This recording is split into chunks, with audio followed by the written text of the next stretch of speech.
Yes. Dr. Mindy in the house. All right. I appreciate that. The carnivore diet. Because of what we eat. Honestly, you've really touched my heart. I agree that you need to lean into good fats. And I agree that we have villainized fat. But if I want to get more ketones, I actually go into fasting and use that as a tool to get more ketones. Do you do the same? That's exactly right. And that's the better way to do it. It's way better. It's not a high fat diet unless you make it one. It doesn't have to be a high fat diet. It's a low carb diet. Very different. And there's two ways to do that: fasting or increasing your fat. And if you want to burn body fat, fasting is probably the better way to do it.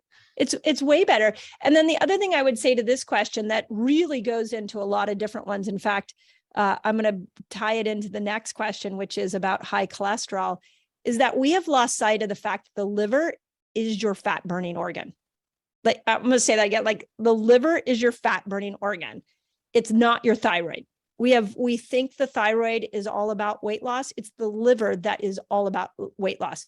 I'm not saying the thyroid shouldn't be addressed, but if your liver is congested, when you go into fasting, when you go into the ketogenic lifestyle, what's going to happen is you may gain weight. If your liver's got a problem, you might not, your cholesterol might go up and you might get more bloated. You might have more detox reactions. And the way the culture has taught you is that if that happens, this is the wrong diet for you. Mm-hmm. The body doesn't work like that. The body has a way of telling you there's a problem.